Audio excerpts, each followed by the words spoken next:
امام احمد رضا کو عالم بیداری میں حضور نظر آئے.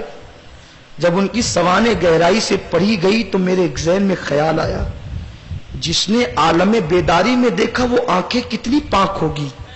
تو میں نے امام احمد رضا کا ایک خط پڑھا. خط آپ نے جبل پور سے واپس آنے کے بعد جبل پور لکھا تھا، جبل پور والوں کو لکھا تھا. اس زمانے میں بریلی میں ایک باغ تھا، اس باغ کی سیر کے لیے دور دور سے لوگ آتے تھے.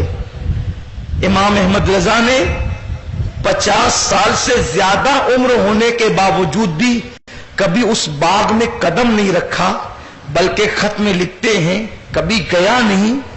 جب جبل پور سے لوٹ رہا تھا اسٹیشن سے گھر کی طرف تو اچانک اس باغ پر نظر اٹھ گئی. اچانک اس باغ پر، باغ کی بات کر رہا ہوں، اس باغ پر نظر اٹھ گئی. ارے جو باغوں سے ایسی آنکھیں بند کرتا ہے پھر اسے گلے وحدت نظر نہ آئے گا تو کون نظر آئے گا؟ اس لیے آنکھوں کو دنیا کے حسن سے بچاؤ. آنکھیں بچے گی سب محفوظ ہو جائے گا. آنکھوں کو بچاؤ. عرض یہ کرنے چلا تھا کہ ایک آنکھ میں دو حسن نہیں رہتے. ارے نادان، حیرت ہے، تو دنیا کے حسن پہ فریبتا ہے. وہ خدا ہو کر گل اس نے بنائے، گنچے اس نے بنائے، چڑیوں کی چہک اس نے، پھولوں کی مہک اس نے، نکہتے گل اس نے، آفتاب کی شعاع اس نے، چاند کی چاندنی اس نے، شفق کا جمال اس نے، افق کی سرخی اس نے، گرتے آبشار اس نے، بہتے دریا اس نے، سر پٹکتی ہوئی موجیں اس نے، وہ بھوروں کی گونج اس نے، مرغوں کی بانگ اس نے. سارے حسن کو اس نے پیدا کیا. لیکن سب چھوڑ کر اگر کسی کو تکتا ہے تو ایک ہی کو تکتا ہے. سب کو چھوڑ کر، وہ خدا ہو کر سب کو چھوڑ کر تک رہا ہے تو ایک کو. کس کو؟ اے محبوب ہم بار بار، قرآن کے دوسرے پارے کی آیت، اے محبوب ہم بار بار آپ کا آسمان کی طرف چہرہ اٹھانا دیکھتے ہیں. آپ غور کریں اس نقطے پر، غور فرمائیں. قرآن کہہ رہا ہے، قرآن کی نص ہے. حضور حالت نماز میں ہیں، مسجد قبلتین جو آج کل ہے اس میں ہیں. حضور ظہر کی نماز پڑھ رہے ہیں. نماز کی حالت میں دل میں خیال آیا، توجہ ہے، کہاں ہے وہ جو نبی کو اپنی طرح سمجھتے ہیں؟ نادان تیری بیوی بھی تیرے چہرے سے پریشان ہے، اور میرے نبی کی شان تو دیکھ. میرے سرکار حالت نماز میں نگاہ اٹھاتے ہیں. دل میں خیال آیا بیت المقدس خدا کا حکم ہے کہ اس کی طرف رخ کیا جائے. ایک مغالطے کو یہ بھی دور کرنا چاہتا ہوں جو عوام کا مغالطہ ہے، لیکن میں کوئی محقق نہیں ہوں. علامہ پیر کرم شاہ اظہری علیہ رحمہ نے بیان کیا ہے کہ بیت المقدس کی طرف رخ کر کے سجدہ کرنے کی بات مدینہ منورہ میں نہیں ہوئی، بلکہ ابتداء اسلام ہی سے بیت المقدس کی طرف رک کر کے سجدہ کیا جاتا تھا. لیکن یہ اوپن نہیں ہو سکا. کیوں؟ اس لیے کہ جب آقا بیت المقدس کی طرف رک کر کے کھڑے ہوتے تو اس طرح سے رک پر کھڑے ہوتے کہ قبلہ بھی سامنے ہوتا اور بیت المقدس بھی سامنے ہوتا. لیکن یہ بات اوپن اس وقت ہوئی جب آقا مدینہ شریف میں گئے. اب مدینہ منورہ میں دونوں سمتیں ایک دوسرے کے مخالف تھی، تو ایسا نہیں ہو سکتا تھا کہ دونوں قبلوں کو ایک طرف رکھا جائے. تو حضور کے دل میں خیال آیا کاش کہ میرے دادا کا بنایا ہوا قبلہ کعبہ میرا قبلہ ہو. اور حضور نے حیا سے کہا نہیں، ادب سے کہا نہیں، بس نگاہوں کو آسمان کی طرف اٹھایا، پھر نیچے کر لیا، پھر اٹھایا، پھر نیچے کر لیا. توجہ فرمائیں، حضور اٹھاتے ہیں اور نیچے کرتے ہیں، اور اللہ فرماتا ہے حبیب ہم بار بار تیرا چہرہ آسمان کی طرف اٹھانا دیکھتے ہیں. یعنی حضور تو اٹھا کے نیچے کر لیتے ہیں، لیکن خدا تو دیکھ ہی رہا ہے. خدا مسلسل دیکھ رہا ہے، دیکھنے کا عمل مسلسل جاری ہے. اب یہ نہ کہوں خدا جس حسن کو تکتا ہے اسی کو حسن مصطفیٰ کہتے ہیں. اسی کو حسن مصطفیٰ کہتے ہیں. اس کو چھوڑ کر کہاں چلے تصویر. یہ تصویروں کو دیکھنا گناہ بے لذت ہے. اس میں لذت کیا ہے سوائے آنکھوں کے برباد کرنے کے اور آخرت کو برباد کرنے کے. تو ایک حدیث پیش کرنے چلا تھا, اختتام کی طرف جا رہا ہوں. بنی اسرائیل میں ایک بہت بڑا عابد رہتا تھا. یہ حدیث پاک کا مفہوم ہے, بہت بڑا عابد. اس زمانے کے پیغمبر نے اعلان کیا کہ ہمیں جہاد کے لیے جانا ہے. اس وقت ایک فیملی میں 3 بھائی اور ایک لوتی بہن تھی. تینوں بھائیوں نے جہاد پر جانے کا پلان بنایا. وہ کہتا میں, وہ کہتا میں, وہ کہتا میں. لیکن تینوں پکے مسلمان تھے تو تینوں نے کہا ہم تینوں جائیں گے. کہا بہن کی حفاظت کون کرے گا؟ تو کہا کہ ہمارے اس عابد سے زیادہ کون حفاظت کر سکتا ہے. لے گئے, کہا عابد جی یہ ہماری بہن کی حفاظت آپ کریں جب تک ہم جہاد سے نہیں آ جاتے. اس نے کہا بھئی لے جاؤ, یہ سب میں نہیں کرتا, مجھے تو اپنے صومع سے نکلنے کی فرصت نہیں ہے, اپنے عبادت خانے سے نکلنے کی فرصت نہیں, لے جاؤ. دیکھو شیطان کا فریب. میرے نوجوان بہت غور سے سنیں کیونکہ اسی راہ پر جا رہے ہو.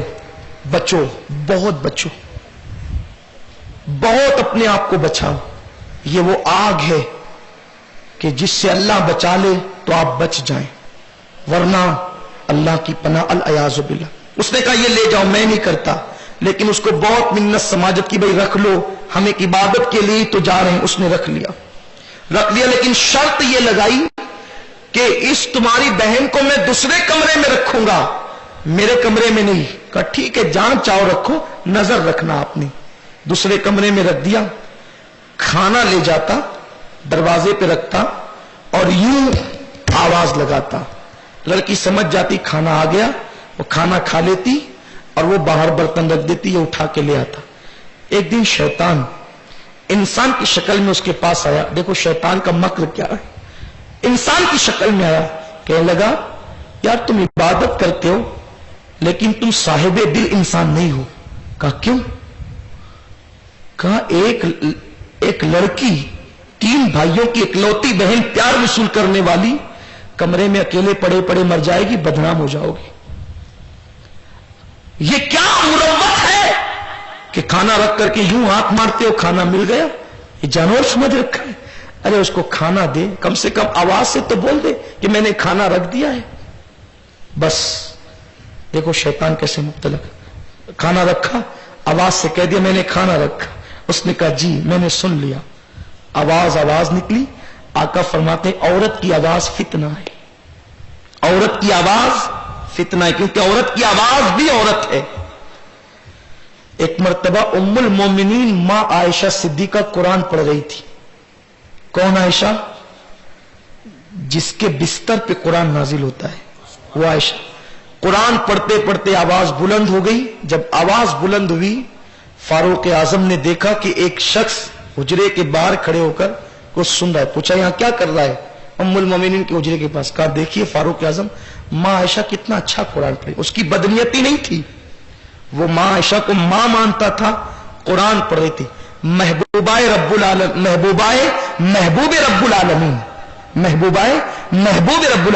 رب العالمین کے محبوب کی محبوبہ, جس نے محبوب خدا سے قرآن سیکھا تھا, وہ قرآن پڑھ رہی تھی. کہا کتنا اچھا پڑھ رہی ہے ماں قرآن. آپ نے سینے میں گھوسا مارا. کہا عورتوں سے قرآن سیکھتا ہے, چل یہاں سے.